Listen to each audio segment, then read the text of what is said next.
musidɓe wonɓe suivre assistance humanitaire d'urgence nokku kala ka wonti ɗon assalamu aleykum. Hara meɗen salmini on meɗen jarni on mouradu moƴƴuru meɗen weltani on ko fota wona seeɗa.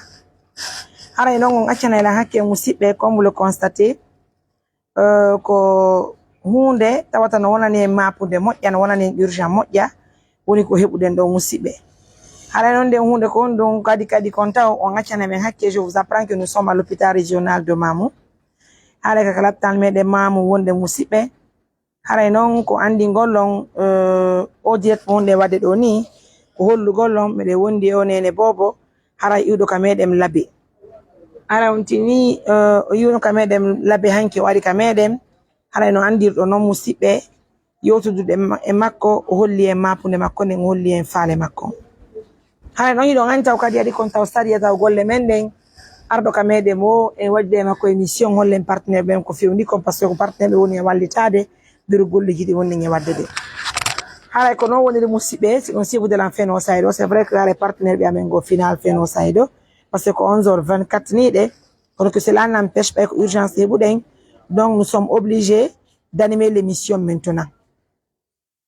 Donc haray no mi holliri on ni musidɓe ko adi kon je vous considère et je vous dis grand merci de l'attention. Haray noon no mi holliri on ni sariyaji men ɗin kamen haray mo waɗi kamen en ala bumude on tigi fus eɗe waddude makko émission o hollen jimɓe alaɓe ko kaari joni ko ari kamen ko fi on ɗum ko fi yimɓe ɓen andu ko fewndi kon annembo c'est le principe de l'organisation. Kono on tini haray nawnaji gono tonɗe ɗen ɗon enen tigi hiɗen préféri haray maskugol ɗe e fee ɓe nangi ɓen. Je veux dire que en fait elle ne veut pas andi na fop andi mari unko nangi modo. Donc haray musidɓe raison pour laquelle moi-même j'ai accepté de prendre le voile fi waɗugol haray e makko. Haray ko teddugal e moɗon. Haray noon hay goto yeggitaka kala wonɗo sibude Mariam Touré Feno Saydo haray miɗo inni on albarka miɗo salmini ko fota wona seeɗa. Donc haray musidɓe c'est pour vous dire men ari ka laptan o anta ko hanki o yoti ka suudu ɓay waɗi kamen hanki o holli e mapude makko nden. Nous avons pris tous les risques. Tu te concentres s'il te plaît. Bien. Nous avons pris tous les risques fi haray hébergugol mo kamen. Parce que nous on est en andamo, c'est vrai qu'elle nous a parlé de sa maladie, de ces deux maladies qu'elle a, mais malheureusement on ne la connaît pas. Vous comprenez? Mais on ne pouvait pas la rejeter. Mais de toute façon, expliquant mon engagement, il faut signature, il faut. Donc elle a accepté de faire tout ça là avec nous. Assalamu alaikum. Assalamu alaikum. Jam tun kombe.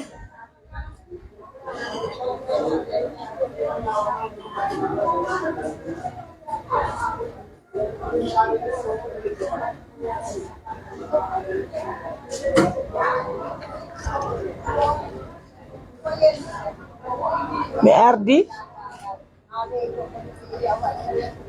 bébé mi andi bébé Kundara madame bonjour en na bébé Kundara mi anda ngari kon fallo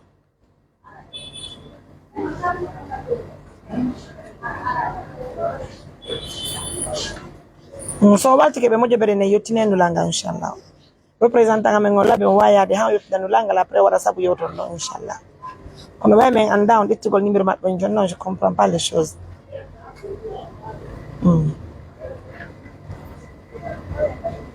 Jonno ko mi falete on yafanta men taw ɓeyɗo ɓe nde émission men gaddi sonnaji opirgo kala tan nden mi yarta e ɓawto mum sali jam sikku numéro on feƴƴe ka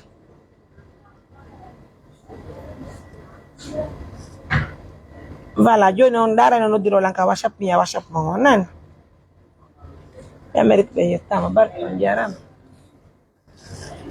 Donc musidɓe wonɓe suivre des assistance humanitaire d'urgence nokku kala ka wonti ɗon hande kadi Allah rana subhanahu wa taala newni musidɓe ye yaltuka meɗen aren hande kadi ka laptan fi jokkere nan ko woyi ko waltagol musidɓe meɗen ɓen haray ɓe heɓa lekki par ce que on tini are mo ɓeno hatto jini e ballal. Haray noon musidɓe nde nawnare e fewnawnaare ko nanji ko ngaray kañum bandirawo meɗen mo mi holliri en ni o iwi labe o waɗi ka meɗen Mamoun. Donc haray ɓaye o waɗi ka meɗen Mamoun, comme je l'ai dit, nous avons pris tous les risques. Donc fi haray hébergugol mon hébergimo alhamdulillah rabbil alamin, hunde heɓali en wetti bimɓe jam moƴƴere haray min adi ka laptan mais nebinali min adi ka laptan malgré qu'on n'a pas eu de financement d'un partenaire pour l'instant. Mais néanmoins, après la consultation, après tout ce qu'on devait faire ici à l'hôpital, il faut reconnaître que c'est une intervention, opération, donc opération très urgente. Il nous faut d'abord un montant de 4 millions de nos francs guinéens. Je ne sais pas si vous comprenez. Un montant de 4 millions de nos francs guinéens. Dans l'urgence maintenant là. Alors, non de passage, il faut remercier un frère du Congo là. On do Congo, on do woniko adani Johnny Moussipe, un montant de 200 000. Tu peux me passer le carnet? J'ai le carnet avec moi, s'il te plaît. Tu peux me passer le carnet? Donne-moi le carnet. On bloque de notre nom.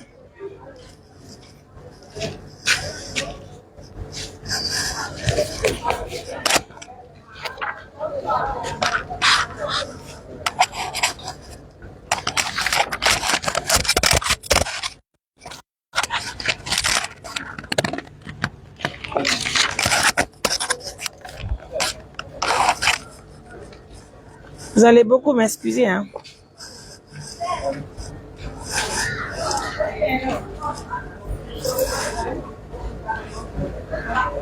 Donc aussi, il nous faut un montant de 4 millions dans l'urgence. Déjà, je veux rappeler le frère qui a envoyé l'argent. Bien, moi, Dani et Johnny, un montant de 200 000 et un montant de 192 000. Disons un montant de 400 000 que nous venons de recevoir tout de suite.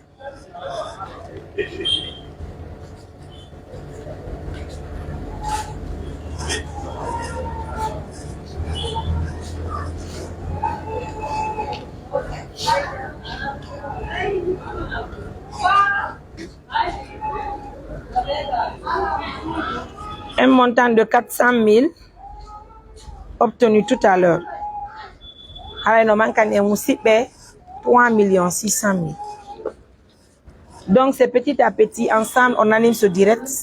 Il faut que chacun peut quelque chose.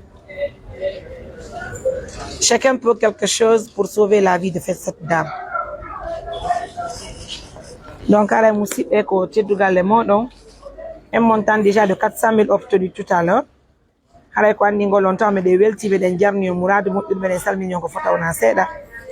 Donc, mais il y a un souci qui se passe.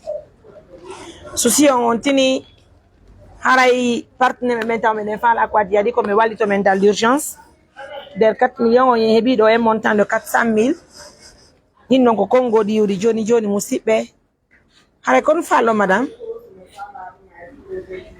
bien un montant de 4 millions mais dans les 4 millions nous avons obtenu un montant de 400 000 tout à l'heure donc a dit Johnny Orange Money.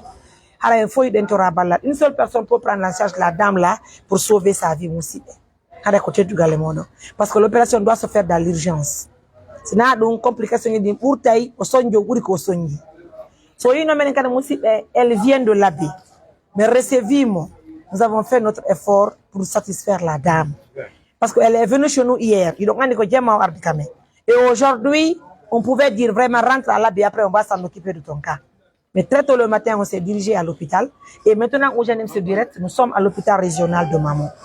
Vous comprenez? Et dans ça, Moussipe, il nous faut un montant de 4 millions pour son opération. Déjà, les partenaires ont commencé à financer le projet. Déjà, vous avez constaté tout de suite, nous avons obtenu un montant. Et nous disons Alhamdulillah. Et nous remercions Allah. Mais il y a un souci qui se pose. Le souci qu'on pose avec Moussipe, moi j'aime ça. Vous allez bien? Souci on oppose, laissez-moi prendre ce numéro. Allô? Oui? Bien. Comme?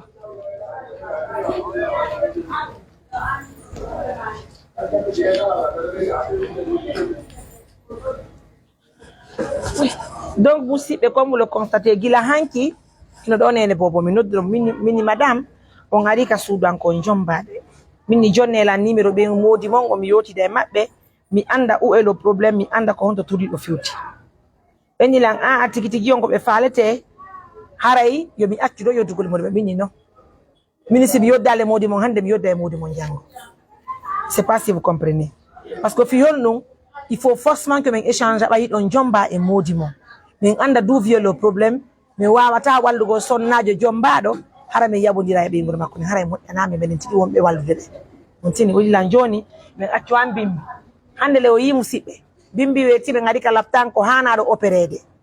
Qui va prendre l'engagement? Déjà elle d'abord elle a pris l'engagement sur papier fille vis-à-vis de l'ONG quand on l'a dit même balla particulièrement on a dit modi makko mi yoti di e modi makko mon makko ta gogo inni la wona mabe yamonira sadi wo o de waynaki mo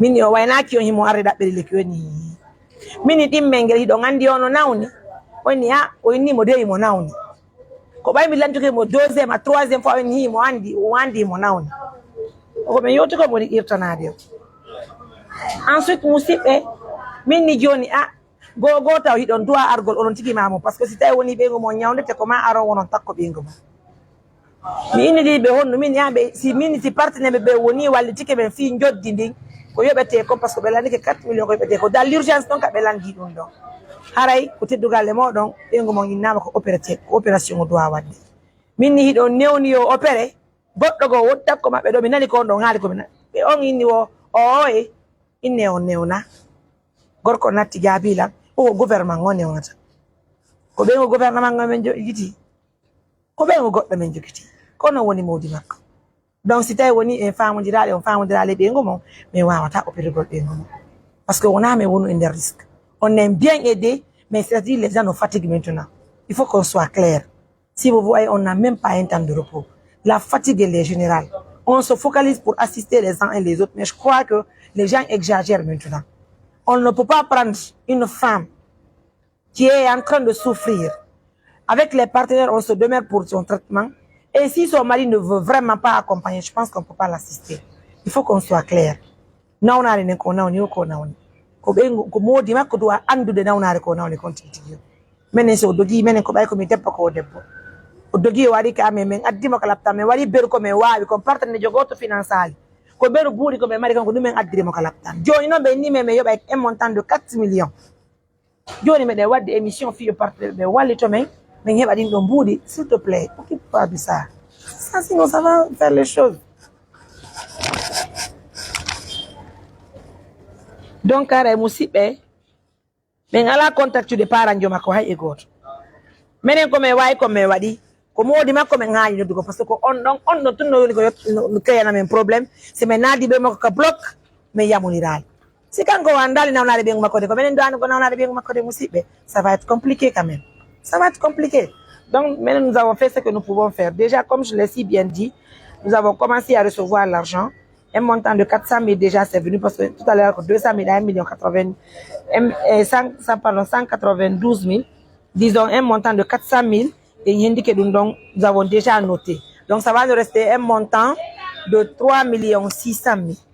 Walindire Moussipe, si vous voyez que je ne me gêne même pas de venir en pleine circulation, je reste là, j'anime une émission pour demander de l'aide. C'est pas pour Mariam, hein, c'est pour traiter la dame qui est là. Elle vient de là-bas. Mettez ça en tête. Donc si moi personnellement je ne me gêne pas pour le faire, si le mari ne veut pas accompagner, franchement je ne peux pas. Je ne peux pas. Je ne peux pas. Et je voulais rectifier une chose encore. Tout à l'heure, en convergeant avec son mari, elle a voulu demander quelque chose. Si son mari ne l'avait pas donné de l'argent en venant, c'est pas moi qui ai demandé de l'argent. Ma chérie. Bien. Donc ça a un mot de mariota fi mbudi. En tant que yota hakune mon quoi. Hara précisal ko beini. Beini c'est comme si comme nengini dundo. Ha hande got waral kame. Hay toggu bombo mentre me landi mo film. Non, s'il te plaît, Nani, s'il te plaît. Donc c'est pour préciser. Si vous venez chez nous, si l'ONG peut vous aider, c'est les partenaires qui vont nous aider. On ne va pas réclamer quelque chose avec vous. Il faut qu'on soit clair dans ce que nous faisons. Kofi stabilila, kofi Allah watch annabi jon de wadde. On tient Moussipé. Donc, raison pour laquelle nous vous demandons de l'aide. Maintenant, si son mari ne veut pas coopérer, là, la faute ne vient pas de moi. Ah.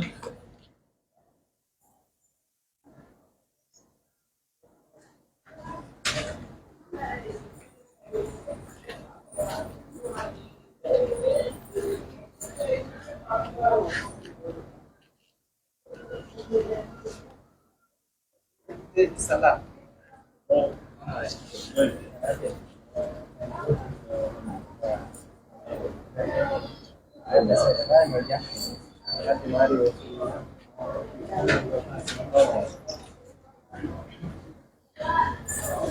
Donc, Moussibé, on a voulu suivre de l'enfer au side, comme vous le constatez déjà. Exactement, oui. Monsieur Falilou, Bari. Alhamdulillah. Je vais appeler son mari ici, vous allez comprendre. Vous-même, vous allez entendre la conversation avec son mari. Mais bien avant, d'abord, on va écouter son épouse. Madame, on a dit que mot de mon indico, on m'a dit tata engagement. Engagement au gouvernement, on est engagement. Qu'on nous marque encore. Mari ko mi walla so ɓe jaɓa Allah wallitade ara ono mo waɗi ko wawɗon ko mi wonde e nawnare ha ñande Allah ittoma ñande maayo kay ko ɗin ɗon ɗiɗi min so tawi woni ɓe jaɓali wallitade na mbuuɗi ɓe wallirta aray ko haala kan ƴettugo engagement o ɓe wallirta tawi woni ɓe jaɓali ɗum ɗon kadi kilande mami nawni ɓe wallita kilan tawi mi heeɓi ko walla mi tawi ɓe ƴettata engagement fiyo mi walle aray ono mo waɗi ko wawɗon ko aray mi wonda e ko wondumi ko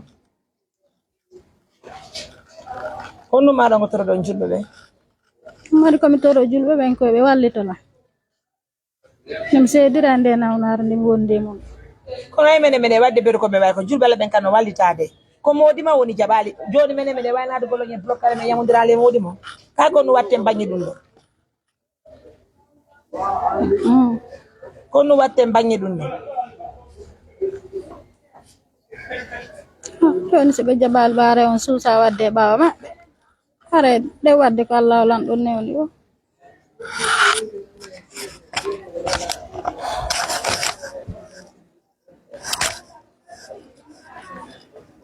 Bonjour docteur.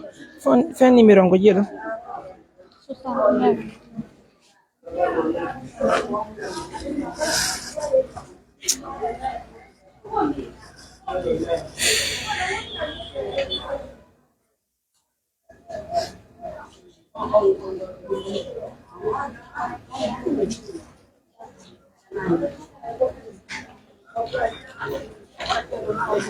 Allô? Oui. Min ko min Mariam ko min noddi on joni fi ɓeygu mo mi noddi on mi landiki on min fi engagement on parce que ɓe ni ɓeygu mon koyo opéré wona mbuuɗi men landi on ɓeygu mon ko labbe yiɓi yari ka men mamu joni ko onno wi ɗon kadi e hoore commune kon parce que mi noddi on ni la wonde mana on engagement ko gouvernement on ƴettude engagement iɗon newni yo ɓeygu mon opéré on ƴetta engagement on ka on newna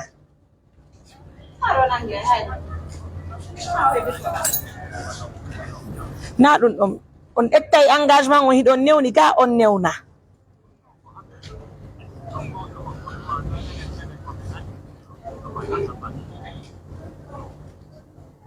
maître acte wallito ɗon min famodiren piiji ɗin kodi menen kadi min anda o debbo ko ɓeygu mon ni mi landi on habbe mi halno si ɗon addi ɓeygu mon ka bloc on ƴettay o winda e kayitiri ko noon newni o opéré ka o windata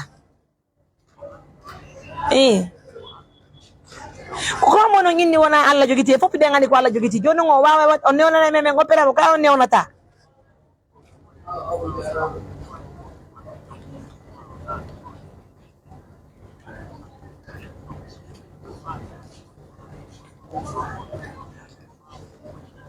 joni yo yiltito ya labe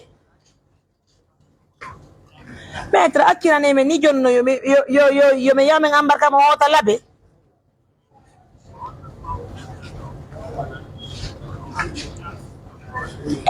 joni sina onon addimo ga o ari ko parce que o nyawndaki joni men nattuma so o nyawndaki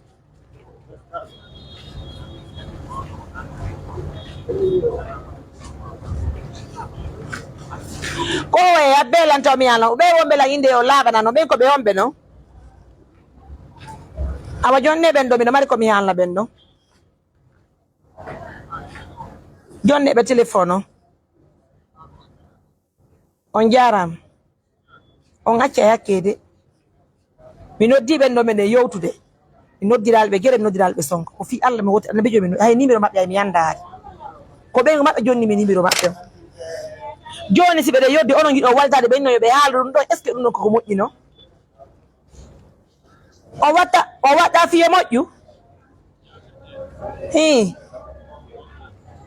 kono waɗal kadi fiyo moƴƴu parce que ɓe nani haalaji ɗi wonɗon haalande ɓe ɗin ɗo joni ɓe maɓɓe nawni hay si tawi woni joni ɓe yamodiral fiyo yalto ɗaɓɓa lekki ko parce que déjà o heɓa lekki kiki to kono minen mi waɗira kadi fiyo bonu kalaftano o adda joni o addama ga ɓe ni wondema o opérete kono minen meɗen andi debbo jombaɗo wata opérede ɓe modi makko jamoro haali men yo opéré simin noddiɓe men ñini joni ɓe heeɓi ko walla ɓe fiyo ɓe maɓɓe ñawde ɓe yami ɓe ɗetanta engagement o fiyo opéré joni ɓe engagement nayi men nattumara e laaɓe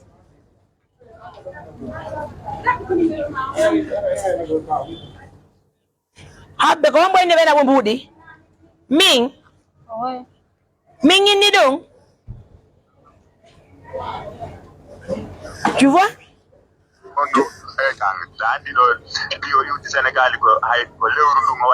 non arrête ça modi wona ɗum ɗo wona ɗo lande modi Allahu akbar je comprends pas haaldi e mawdi ba ko mboni ya tu as vu ce qui se passe aytu ɗum ɗo ndema parce que tu allo ane wona fi nawnare wona wolede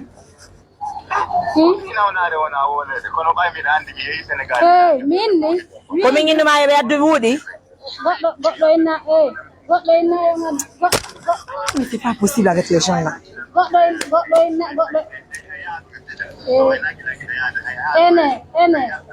ene onon tigi le ɗon anndi miɗo nawnani mi wonde munde onon tigi ɗon anndi miɗo wonde mayre joni noon sino son jiilan ha tawi woni neɓi ko wallitolan tawi woni ɗumno kadi o wallitotakolan hara wo ton takkuɗon haalaji goo fus ko landa ɗon ko so tawi woni wallidira no neɓira mekkiɗare nawno wonide mbo aleykum salam ba mi winoɓe kadi na mi winoɓe kadi mi andi kiyo mi winoɓe kadi jom mbaɗa ko goɗɗo ko sirata ɓe jam alhamdulillah alhamdulillah no ay fi buy awa ella o wala awa barkalla allo maître gogo taw mi andina yon ino ɗo ɓeygu mon minen gila min fuɗɗi ñawdugol ɓe ñawdi ɓen fof gila min fuɗɗi ñawdugol si min addi goɗɗo kala tan hay coggu ndiyam makko ɗan ko minen sotta ɗan donc si abbe famodiren taw mi fala rettifigol ɗon taw donc si tawi woni sonnamo no landi on ɓuuri ko hakkude mo na hakkude men non minen na minen landi mo ɗi mbuuɗi ko fi Allah mi woni waɗirgol hiɗon hana kadi donc si tawi woni ɓeygu mo no hattoñinde mbuuɗi ɗon hani mo wallugol ɗum na ha in non ko min mi nasi ɗon faltade si tawi wi haɗa ko ɓe donc na ɓeygu mo ok joni toute on jarama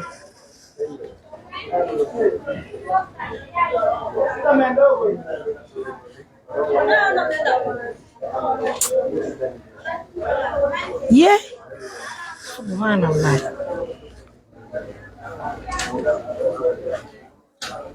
gorkon famodirta na fi famodirtake on hay antira mari Allah goy goɗɗo yaltataka mum ara ka goɗɗo waynaki muudi makko wona ko hani non voilà anya goɗɗo ɗon haɓa hara mari gonga mago moy ɗum na ko hani non fiw anya muudi ma ko haɓuɗo wo ko haɓuɗo si tawi woni a wata utude hunduko ma ko wonɗa luttuka ma hara won si ñawama ɓene tawida waɗi goɗɗo ta ekkuntinan fus toroɗen Allah yo Allah ɓe newnanye opéré ɗa partenaire ɓe walli to en opéré ɗa et puis 100 francs goɗɗo landakima kadi ko joɗiɗa eyo siko ɗum hatta ɓe décroché téléphone on 100 francs goɗɗo landakima fimo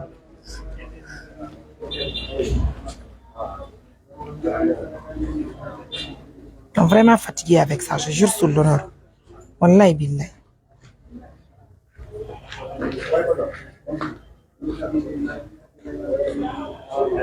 Voilà, frère Fali du kadi wonbe ben kadi kambe kadi Liberia bedania. Allo? Maître. Acce mi yewtan hunde wotere andindira ha hande. Mi anda on andala. Jippine fondo mon on. Andi ton ko hido wadi wo Allah. Min non habbelan min fibe mo be aldo fi Allah tabe halu fusi be jokku programme di mabbe yote yene famondire parce que mi mara intérêt c'est-à-dire mi au fait si me wallali be ngomo me fallata be ngomo ko golle buymen akkiti fi kippugo be ngomo adda mo kalaptan hebe go taw hande aden yo daroto do adda be ngomo kalaptan na on nene ko to na on baba ko to na on musibe na on fus ko malore non kana malore non be yami akkita golle jamen pigini sappo jene me etta be ngomo adda mo kalaptan hay si hande onon yo nabida kono mimi andi debbo no duwana ko dogole parce que men inni ko mabe no yami yo mesi be mo ngopere na dum inni o na ko satti me windani yo mi tori ki o mi jeejo no juldo jeegirte jippine fondo mon on newna non men sonnajo mo ngon opere mi tori ki o mi jeejo no juldo jeegirte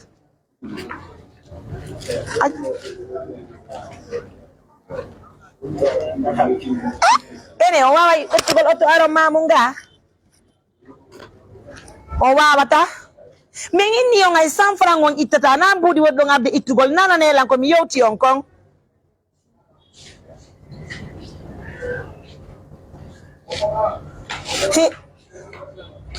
na mi lanto don dum don be mi wi ette si tay woni don fala me walugol ette taxi aron do si tale kadi woni on ala fino de tiron taxi aron mi nabala on pasire ni on labe aron tawo me mamun do on ala ko mi landi on budi minni on ya acce c'est-à-dire andi pigini fono wonde hakke on andala tami sacrifice fi be ngumon taw ko non sonjatala ko mi inni nananelang nane ko mi woni yotude on kon joni simira ino hanki be ngumon non kare ko goddo ngo halate no mi werni be ngumon mi andamo mi addimo kala tan mi andamo be inni lan ko ma opere ndara mata ma hi ko nangi ma ko ma opere fi yen sofu wonki mako ki habbe faamo dire ino bulla ngani ko no be ngumon nawni joni ko mi falete joni on awa yalla ala joni mi men hay 100 francs men inda ko 25 francs buri fande de mbudi me lagide di men inna me landaki on 25 francs don nanne ko moni yotude ko 25 francs men me landaki hay ciogudi yalla buda son tippi mamo goton so dam on falto ndiri so yalti be ko be mo forto mo après ka sulu to joni mi falete stay woni on newna ni la parce que ko hande o doit opérer gol o wata opérer de baaw mon onon modi makko surtout no avec no wondo lan hayrangol ni mi nabala on passe de nyiwon labe aro mamu hewton ka suudu are kala tayde docteur joni non fiyo debbo mon opéré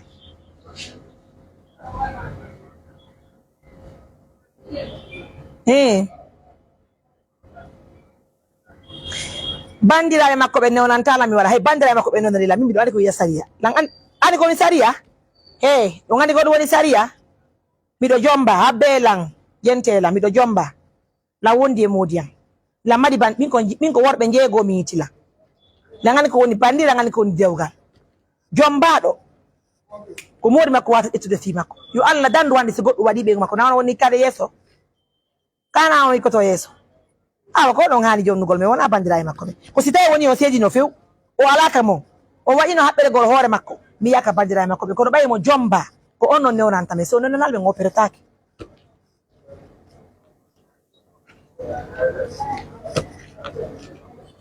joni musibbe makko be joni acce faltodira ono men joniti on teddungal ngal jabe ngal teddungal andite hande se ko jawdi o be ngomo wonna nono yeda joni ko teddungal natana don ko nawnare ko gonko do natana wa teddungal wona budi landa don ko inda don hay pasi di fi ala men nabay di aron ko men do wonden ha sonna mon hetta tella makko ngal immo don hoto nabe ko satti me windani on joni ko onon hani non joni magol yawon tawon be Israel modon inno wondema be noddiri lanni sonnajo angon no hana opere go bayno tigi tigi o mi joytaaki mbudi men hebi mo jobere wonde wallitaade sonnajo on joni be niyo men yaw mi dara no operide aron jento don docteur jon si tay woni on faamodiri benen ko buddi men yobata onon new non wadon kaydiri ni jungo go be opera be ngom ko satti me winnani on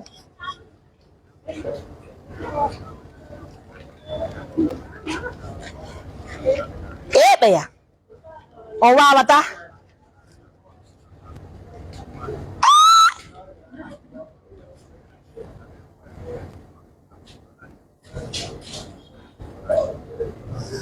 Johnny, Johnny, c'est bon. Nani?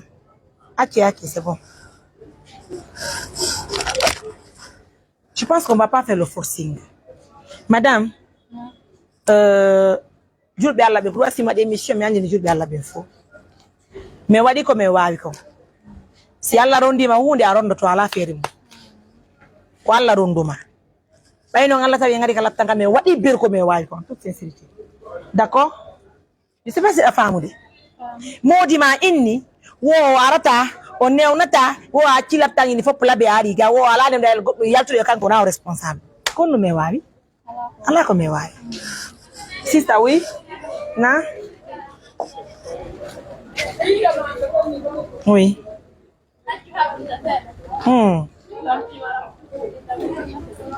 Oui.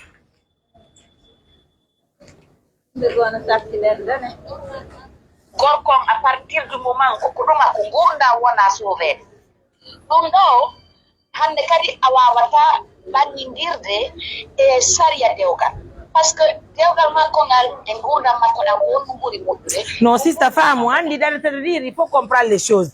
Vouloir aider quelqu'un se créer des problèmes.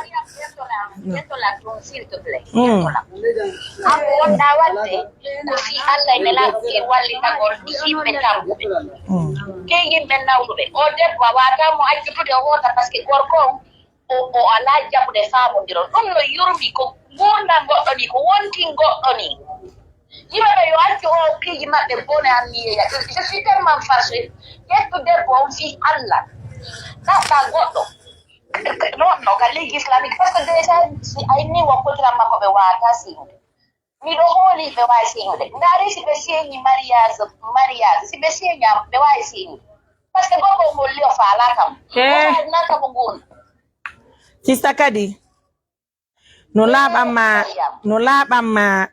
mi waɗi mojobere amen nde waɗi ko wayi ko miɗo andi joni noon habbolan tummi haalane koko moƴƴi ko ɓuri e moƴƴugol andi min moi je suis une petite fille je reconnais mais ko wallahi billahi sista sadi yaagi ɗi respecté ɗi hande kala mo walleten ka mojobere mais nasiɗa faltade c'est pour se sauver hein? Il faut comprendre les choses ɓiɗɗo debbo jombaɗo e ɓiɗɗo debbo mo jombaka wona goto yo Allah dandu simin opéri o debbo joni si goɗɗum ngo yalti nder ton hay si goɗɗum ngo yaltali mori makko no way portande men planti inname wondema mojobere makko nden mojobere nden no ɗetti ɓeygo makko opéri o newna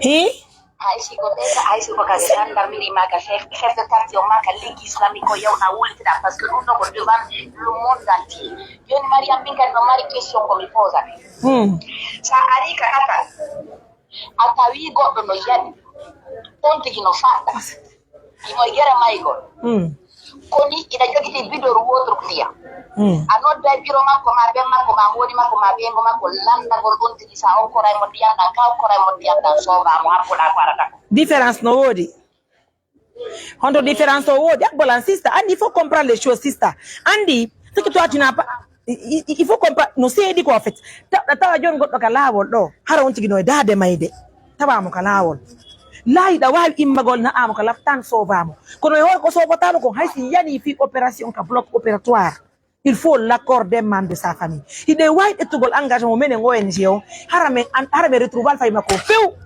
là on peut comprendre mais à partir du moment que la dame là elle est mariée elle vit avec son mari sister si je ne me trompe il faut l'accord de son mari pour qu'elle rentre dans opération sister maɗu yo Allah dandu si goɗɗum ngo yalti ko autre chose la holli forcément la hooli ɓernde ma yo Allah yoɓe par ce que min aurait été moi à ta place mi noddi gorko mi jeejimo annan fof ɓeyi ko honto mi sakkitoto konto mi yaata hiɗani gono woyni lan accu famodiren sista ko woyni lan kon wo et puis ko goɗɗo woni mo haalangol so goɗɗo woni mo haalangol sista o gorko innaka yo addu mbuuɗi hay pasi makko ɗi mini mi naɓay mariam si o debbo maayi non ne vient pas de nous enen fof ɓe ganda e wondu men ɗum e muusete si on no par ce que en soowali mo ma sister, tu penses que moi j'ai le droit de sauver la dame là? Je prends l'engagement devant les médecins. Déjà, l'engagement là que je dois prendre, l'engagement que je dois prendre là, ça c'est devant les médecins. Mais je ne suis pas la seule. ko ma famille makko on etta engagement on c'est-à-dire ko modi makko mo jomba préfecture on don hakimman do préfecture on don ida mi ande si ko wadi nan kan woni do ga leydi yare to ko mo be lando to compte famille on ala do de ko benta compte kine yembe o jaram ni fayde alhamdulillah nana tara ko pita yu don ne aha no hay fi onye jam fay koy awawa Ino do mamete tam. Moga. On jarama barka e muño to ko wadi ko yo Allah ya fobe ya foto be ya fabe woni ren ko ya fray nan ya oui sister na sibe mai do ko be lando to kala te dara si kay di yandi mi do windi fi goddo si kay mi mai do ada ita e furi sina do te yara de annonce la association kine yo mo be bellone kin nenyo no mai kala sa joni no kene kadi ko non wadirta do be on modi ko inisi la prefecture no ira wari yade ka prefecture ko hakkunde gurnange mayde innabe ina mari ojo do eno do problem e be da solution o yaw ka julirde no wonde explica na imamo inna ina mari o problem do eno do ke be warle ka solution e di tuba nima wata jento o ko natta de ko fi an on dirait pas que non sister en tout cas bon en fait pour l'instant je ne peux pas prendre l'engagement pour ça franchement mais de toute façon j'appelle d'abord mon mari pour les c'est la préfecture ou bien la ligue islamique ou bien on dit tout des engagements pas toi tu ne fais que demander de l'argent pour aider la femme déjà non ebade parce qu'on a largo 400 000 budendo frère Fali lu joni o mo libéré a dido 100 000 woni déjà 500 000 bora kala jon 74 000 jon kadi kayra timbo a dido kadi 1 million joni onon kadi a 10 million donc woni joni 1 million 500 000 hebi ke joni yalla yobi rabe no moƴƴiri Allahumma amina yalla yo Allah joni sister on continue d'abord de collecter l'argent Salam, empêche-la d'échanger du mal avec son mari, pardon. Vas-y, empêche-la de le faire. Tu discutes le bédon. Allô? Si ça fait matin, on dirait.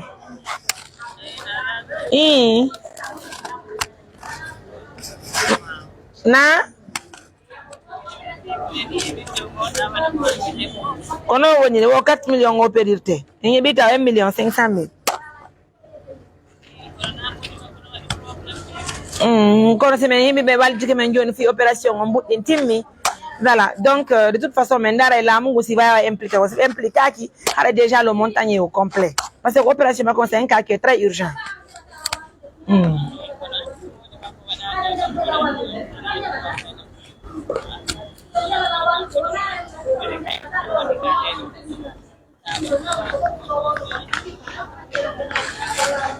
Kono woni si o heɓi ɗo probléme e moɗi makko no wawi arde porta plainte e hoore ma accere famodiron ɗo e famille on ma e moɗi makko taw si opéré on mo na opéré mi tawa mbuɗɗingo taw timma si opéré kadi opéré taki komi waɗi émission mi waɗi komi wawi ko worɓe goo no metti vraiment worɓe fulɓe goo welana ɓe na ɗo si goɗɗo inni ñawnade fuma a ittata hay saka carne ɗo ɗum ɗo ko ya weltano on tigi non doga ara weltanoɗa on tigi kono yimɓe goo no satti kerude o famodira yimɓe ɓen avant que on opérude mo an min kadi ko ɗon wa falano wiitande ma ɗon awa barka buy déjà frère nous lui avons bien montant de 1 million 500 000 allô oui combien Mariam combien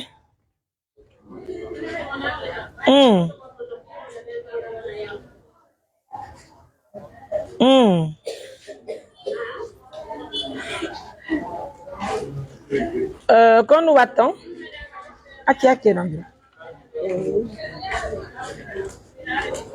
na non mais mara droit jonugol numéro modi makko kadi de toute façon représentant amen labe o mo yade o nar si o wawi famondirde makko so famdra le makko haray de toute façon haray joni me wadi ber ko me way haray be mako hote wadi tawta moton franchement ko fala do woko fala do mi wawata opirdo be goddo modi makko signali kaydiri ni jonni la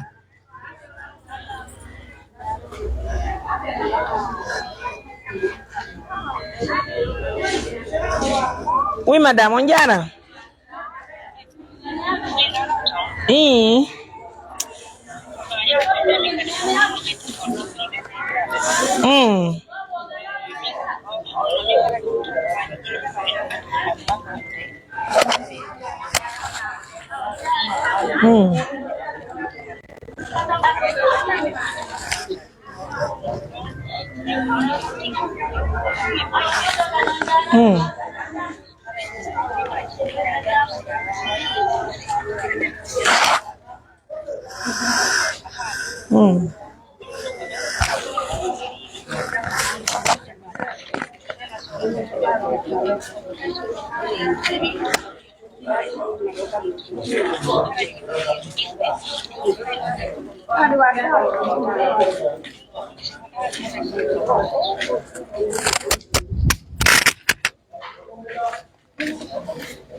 mimi ngaldi hande ena mi film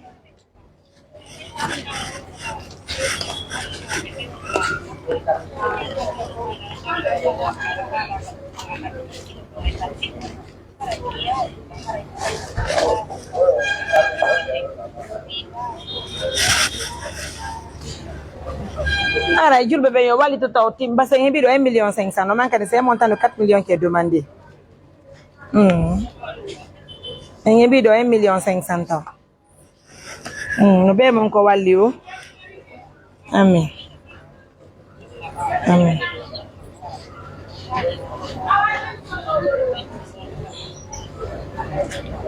amen oh sister me yetta bento nan albarka barka boy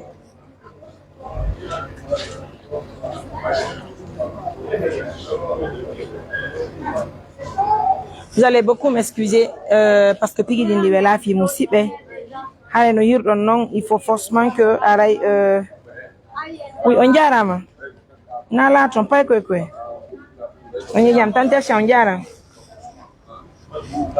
oui on jaram tante oui tante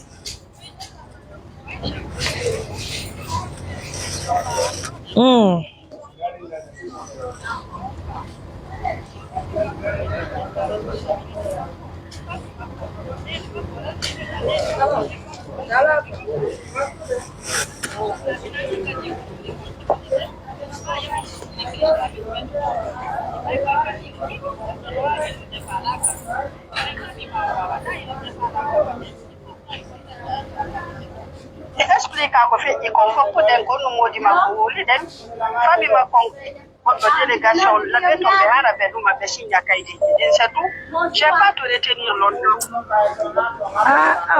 en tout cas mais bon je vais en parler au médecin mais ce qui reste clair c'est son mari qui a le droit de nous donner l'autorisation quand même non si son mari décline sa responsabilité elle vient d'une famille c'est sa famille maintenant qui doit prendre la relève. Je veux aller à la gendarmerie dans ce cas. Je vais en parler alors à la sécurité d'abord. Parce que elle n'est pas de Mamou, elle vient de l'abbé. Elle vient de l'abbé, elle n'est pas de Mamou.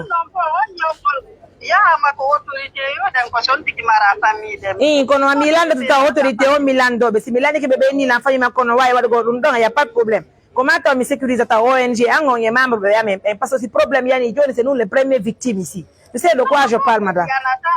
C'est sa famille qui ordonne de votre arracher la responsabilité. On ne te demande pas de prendre toi la responsabilité parce que quand tu es Kalamu Yohara, Amara famille quoi, comme mes familles on ordonne d'abord c'est la famille qui prime d'abord. Maintenant à mon entendement c'est pour ça que j'ai appelé.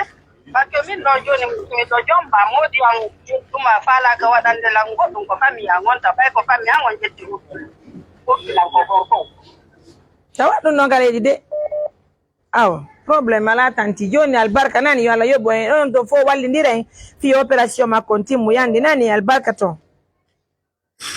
N'oublie pas de m'envoyer le numéro de la dame de secrétaire. Inch'Allah, d'accord, ok.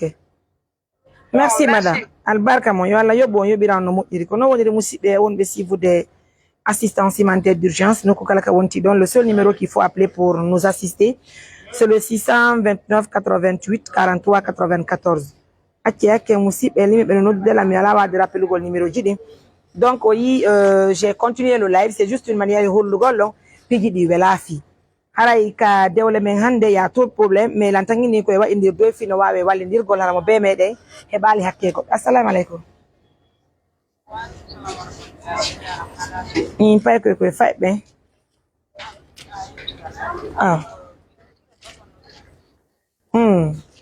Mo kala e abi mudum ka aduna do. Si woni ha nawnare hewti. Allah dandu modi makko inni wonande ma kanko tawado tawta ene on landiki o debbo simo mari nene gotobe baba gotobe mas mo mari bibbe ko biddo goto mari biddo makko ko setta mari on wonani major taw d'accord mais mo mari nene gotobe parce que Allah dandu sindo hebi min kada ko bite bo jomba si modi an salike mi nyawdore no nene gotobe amben jabata dum nangol bonno parce que haray nangur nangal nango fala hande kadi joni non haray do ko wata wadde famondiren kanko wono non on to nene goto e ma belabe ka prends son numéro tu vas les appeler s'il te plaît tiens no yo no debe so no dibe ya no dibe ko kambe yata ide modi mako be famodira ko modi mako jonta ben akoro merci kono nene goto mako be antil ko murandu parce que joni no debe donc ils vont appeler ils vont aller voir o ide mako to menen ko kaydi engagement modi mako men fala ko hakkude Allah men hidi waldo gol himbe be ngako no ko ma o protéger hawre ko droit modo ko droit modo wonno il faut ça wonda ko mudum don ko droit ma mais andu to hande karna men on fiudi do fu ina dewgal gotal jogiti worbe goro to be moya en ala ko famude worbe gonto ma chérie il faut ide ngandi dewle de nago to kono pikini ani do ko organisation marde e hore principe jidi Allah dano si goddo hadi o jodo joni si modi makko inni ami inno o jota memo be ngwan me tay gonga ta gonga ha ko yawda wa ta gonga awa ke wadi ko do den ko woni beddo he hakkude modo woni hakkude modo no kasa wawa marsude parce que andi do sayid no wolede c'est parce que kamede ngarfi ko don wona wolede si wona hande leydi de fere porto do goddo wawa ta discuter goddo parce que si Allah dam sa fi problème a hewti kan lo kalam ta ko be o ko ma taw be te fata andu ko ko yo da ma ko woni adam ma ko woni adam ma ko so be wonki ma ko so fi no wole kono andi bay kamede enen dom en fait affaire foyer o gino no teddi ha fe gidi ko wadi anda sila jottude teddungal duwangal ngal mais maɗum ɗon ɓe modi makko jaɓaali yo nene goto makko ɓe yaw yiide modi makko eyo ɓenno si yiide modi makko joni ɓe famodiri ɓe yeeɓe yiide gorko on représentant amen ono laabi o yaha o signa kaydirni mi hendoni mi yiyandi signama mi hendi kadi ONG amen ngo woni kit minen mi walla e woni ɗa mi walluɓe falla men yalla saba moƴƴo allahu akbar franchement aɗum ɗo ko allahu akbar goɗɗo ɗo wayi ko wallahi ara min ko fin noon mi noddirno yo Allah jonnude debbo cellal ma fof gal amin ɓurɗon wallitade onon kañum kadi ɗumitano on sattedeji ɗum isi kadi piiji ɗo amin amin sino faala wallude o waga heɓde sattede haray ko ɗum falno reste avec elle là tu vas communiquer avec sa famille donc musidɓe wonɓe suivre des assistance o direct ko waɗanen ɗo c'est juste une manière de vous informer ce qui se passe à l'instant T et ko watti e muɗum kadi musidɓe ara c'est pour vous informer aussi que nous voulons vraiment un montant de 4 millions. Nous avons déjà obtenu un montant de 1 500 000 de nos francs guinéens. Donc, on faut y jarna. Permettez-moi s'il vous plaît, d'accord?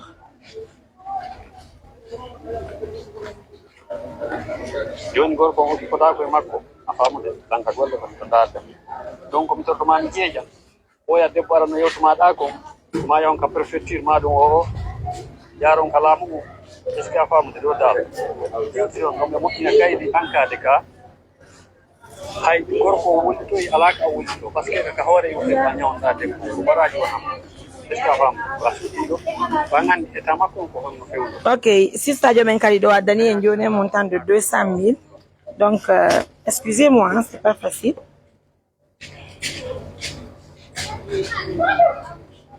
Ça fait un montant de 1 700 000 de nos francs guinéens. Ça continue, hein, on ne se décourage pas, mes amours. En tout cas, Johnny, on va collecter d'abord l'argent. donc musidɓe ara ko teddugal le moɗon feno sayɗo ni ɗen kam meɗen mamum ka hôpital régional meɗen haray ɗen hattogini un montant de 4 millions pour sauver la vie de cette dame. Si vous voyez que nous avons tout laissé pour venir à l'hôpital pour assister la dame, c'est parce que tout simplement ça ne va vraiment pas.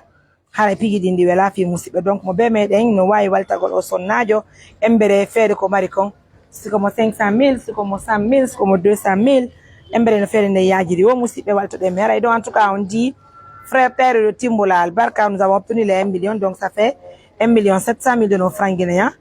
Donc ça va nous rester combien pour les 4 millions? Ça va nous rester les 2 300 000. Voilà, on va 2 300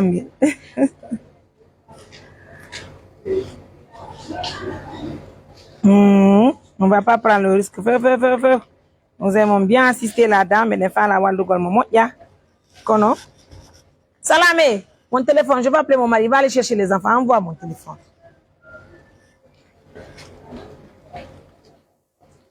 Bonjour. Bonjour chérie, tu vas bien? Ok. Ça va, les gars, c'est le boulot. Et nous avons des patients hospitalisés. Allô? Oui. On fait un motif comme Moni? Ah, 62 à la fin? Ah oui, il avait rappelé, ok. Laissez-moi d'abord appeler mon mari. Pardon?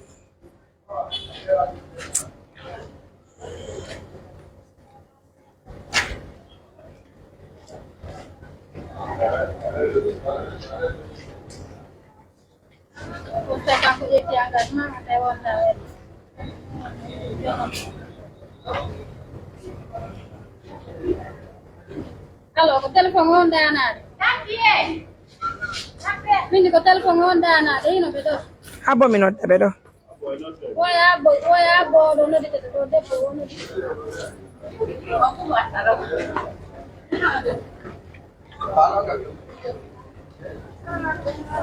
Allez, nous avons obtenu un montant de 1 700 000 francs guinéens.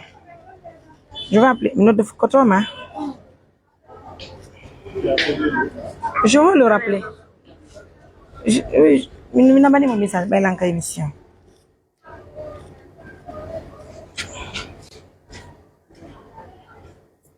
C'est pas facile. Il faut ça. Assalamu alaikum. Nala ton pai koi koi. Kono woni nene goto jodo. Konto wondo.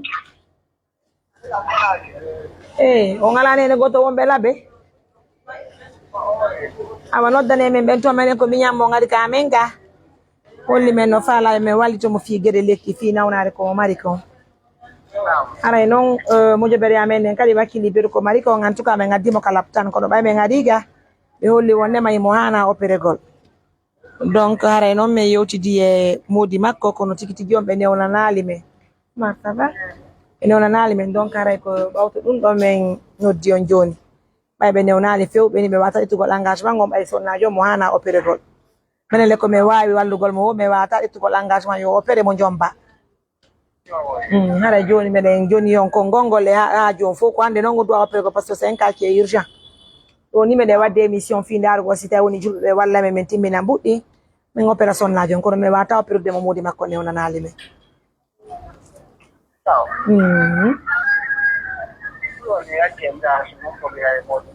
awa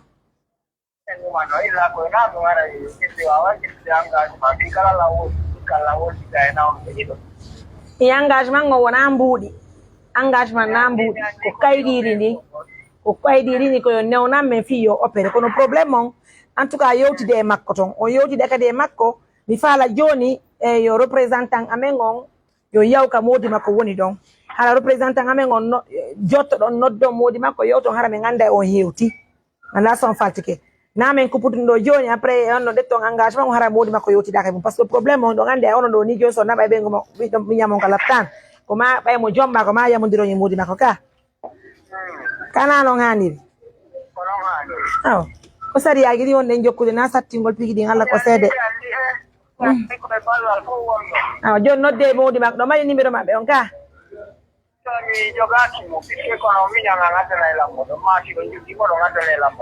awa joni mo naɓude ɗon numéro noddonɓe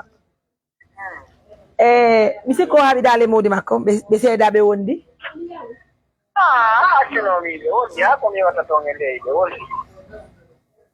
awa noddemo ɗon son famodiri wallidire noon waɗana men kayɗiɗi ni laɓe to on le représentant amen on hen ɗo kayɗiɗi ni minen kadi min kippaga hay mbuuɗi hay coggu ndiyan laabuɗa men landaki mo fiɓengu maɓɓe ko an ɗon min wawani ɓe ko an ɗon min wawi joni miɗen naɓude ɗon numéro noddonɓe bien en joni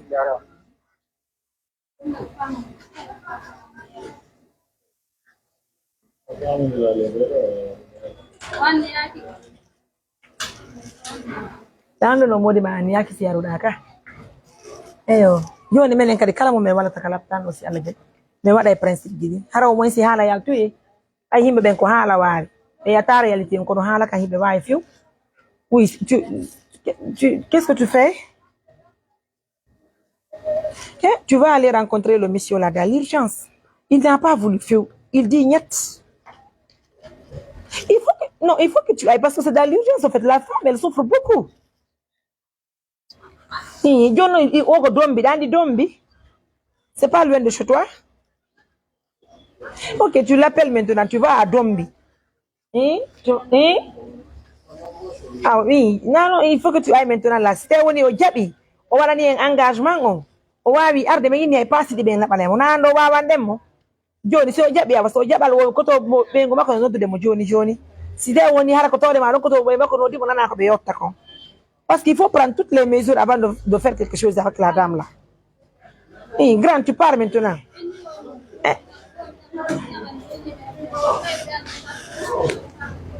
awa si on famodirali si mo koto ma yewtidali makko minen kadi min yewtida min famodirali on peut pas prendre ce risque là si kanko tigi wayni koto makko e muɗum makko famodirta hara yala ko wawde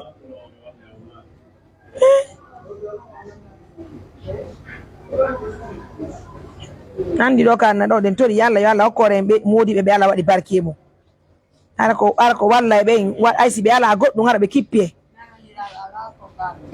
subhanallah nene peyiɗi ɗi wela fi dey ɗi wela fi ɗi wela fi few ɓayde min mi waɗi komi wawi komi jeeji gorko mi tuubi komi bonna minne mi bonna o hande mi bonna o janggo ko moƴƴere min falana sonna makko abba kadi mi notta mawɗi ma joni tu gasa noon ko joni wollan haalani ɗo haala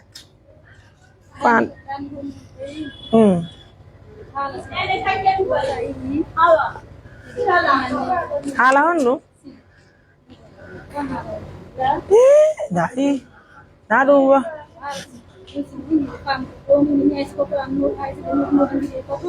yalla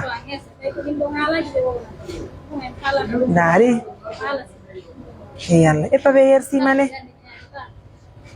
wayyo naale ɗum epaɓe toñima muñño ko dewgal andi dewgal a yiɓayɗi fof muñño si woni noon ɓe haaliri noon min mi andinaɓe wona ɗum muñño allo ko min Mariam nodditi on faynti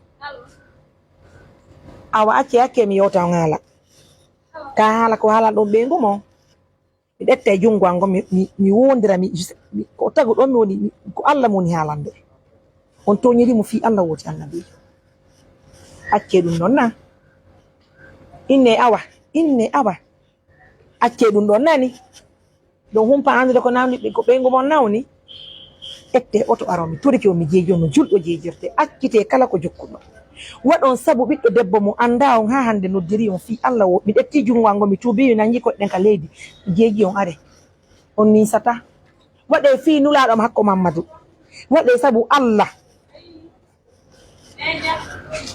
o wawata yaade ka sare laɓe wona laɓe mi woni min ari min waɗi consultation ɗo médecin ɓe ene on hutilanɓeya waɗe fi nulaɗo makko Mamadou mi wi on aro mi jeeji on mi nangi koye mon mi tuubi mi waɗi ka leydi mi tubani on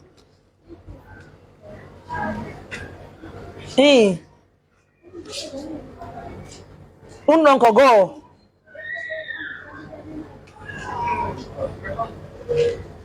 awa acce mi haala non ko ɓeygu mo nawa acce famodiren ne coupe pas hein.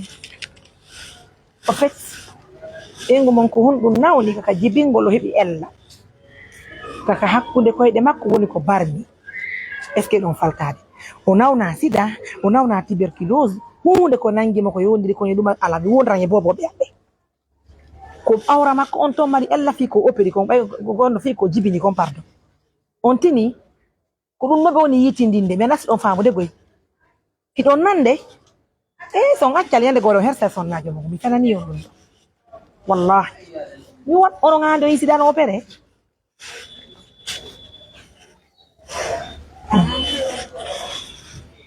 beccede ngaka enɗi ga ko enɗi ɗin kañum may ga woni mo musude ko ga woni ko barmi ɓeya hakke watan hersuɓengo mum ɓeccanelan taxi immo ɗon aro mi toriki o mi jejjon no julɗo jejjirta fi Allah e nulaɗo Allah yo hiw nulaɗo jande o ɗaɓɓa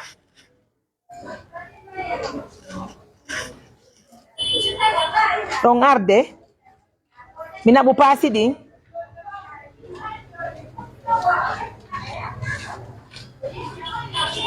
mi toriki on mi jeeji on are habbelan na seede ɗum wona ɗum modi onon kadi mi jeeji on fi Allah nananelan ton hersinan ko min woni wallitade sonnajo mon o golle boy mi akkitino kitiɓengo mo wallah